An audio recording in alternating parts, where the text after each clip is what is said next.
안녕하세요. 11월 21일 월요일입니다. 오늘은 빈살만 사우디 왕세자가 한국에 올 수밖에 없었던 2부입니다. 사우디 빈살만 왕세자가 한국 방문을 마치고 돌아가던 바로 그날, 사우디 신문과 아랍권 뉴스, 일면 탑에는 한국 관련 뉴스가 대서특필되고 있었습니다. 이번에 빈살만 왕세자는 100조가 넘는 초대박 돈 보따리를 한국에 선물하고 떠났습니다. 출국하는 비행기 안에서 윤석열 대통령께 전보도 보내왔습니다. 후한 대접에 감동했다. 두 나라 관계의 힘을 확인했다. 정말 감사하다는 말을 전하고 있습니다. 사우디 빈살만 왕세자는 탈석유 시대를 대비하고 있는데요.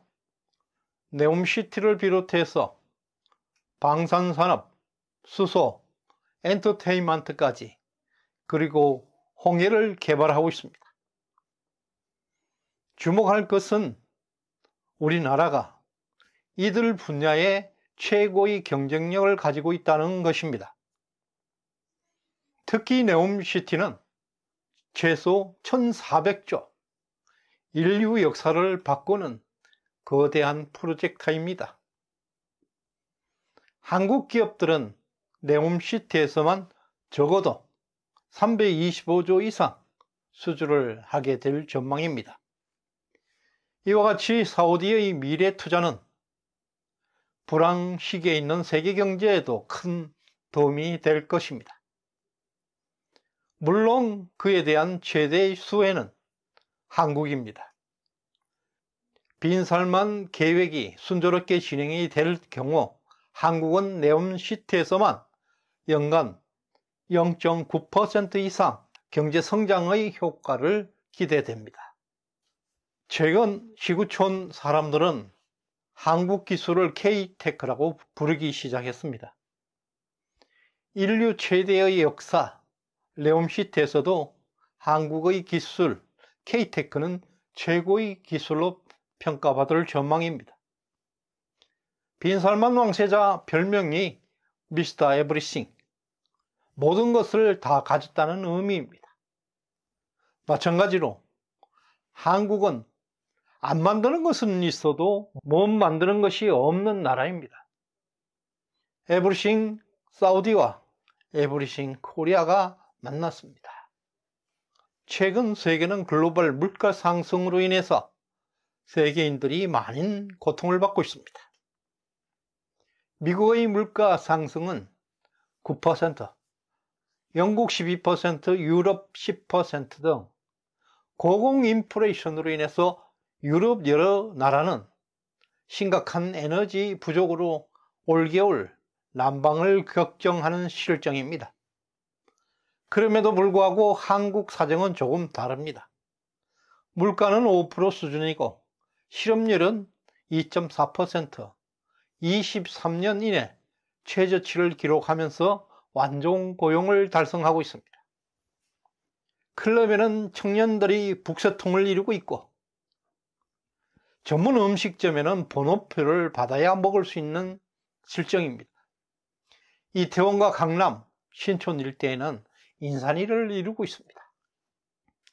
그런데 이러한 한국을 두고 MBC, KBS, YTN 등 공영방송에서는 지옥이 펼쳐지고 있다고 말하고 있습니다. 대통령 지지율이 20%로 추락했다. 광화문 민노총 집회에서 40만 이상이 모였다. 윤석열 정권은 군사정권보다 더한 독재 정권이다. 권력형 범죄 수사는 야당의 정치 탄압이다. 새빨간 거짓말을 하고 있습니다. 불과 6개월 전에 직선제로 뽑은 정권에게 감히 군사 독재 정권이라고 말하고 있습니다. 분명히 이것은 대선 불복이라 하겠습니다. 이런 환경에서 윤석열 정부의 탄생은 그야말로 기적이고 하늘이 내린 천운입니다. 윤석열 집권 6개월 만에 세계 지도자들이 한국행 러시가 본모를 이루고 있습니다. 대한민국에서 큰 변화가 일어나고 있습니다. 윤석열 대통령은 집권 6개월 만에 미국 대통령을 6번이나 만났습니다.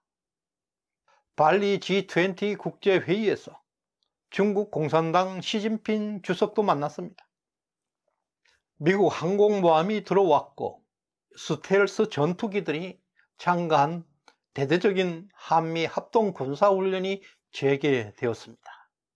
미국의 핵자산이 대한민국 영내에서 운용될 전망도 나오고 있습니다.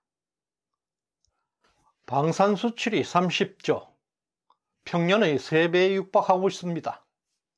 폴란드와 호주, 노르웨이, 말레이시아, 이집트 등 다양한 국가들이 한국산 무기를 찾고 있습니다.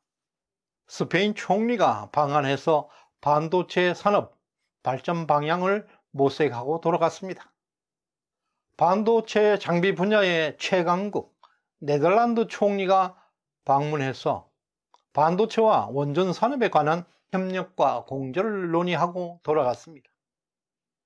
또한 폴란드 재무장관이 방산산업 관련 수출을 매듭 짓고 돌아갔습니다.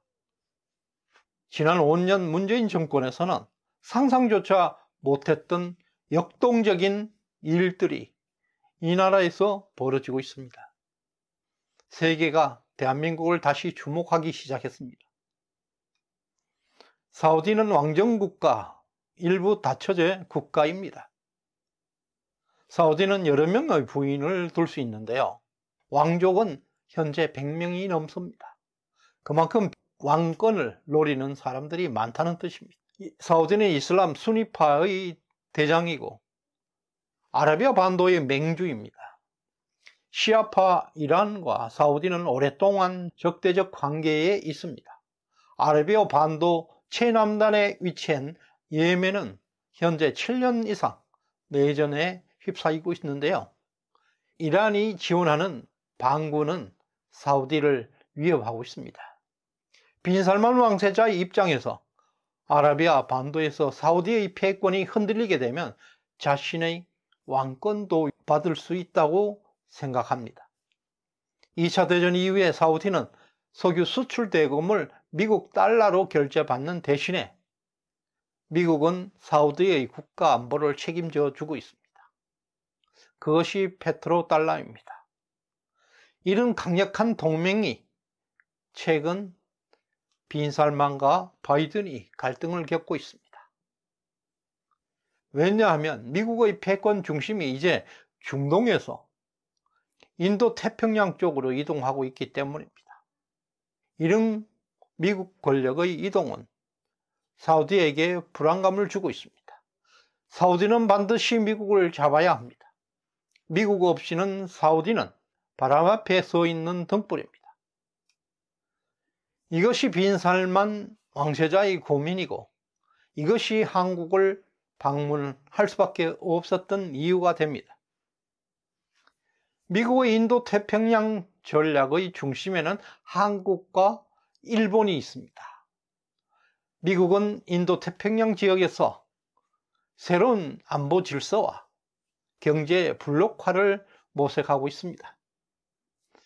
자유주의 가치 동맹을 만들어서 경제 블록화를 형성함으로 해서 최고의 안보권을 유지하려고 합니다.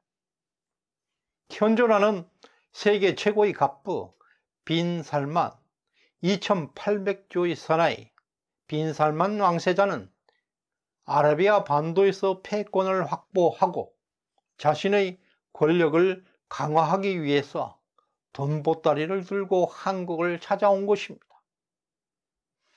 그 보따리 속에는 탈석유 시대를 대비해서 네옴시티, 방산, 수소산업, 엔터테인 산업이 들어있습니다.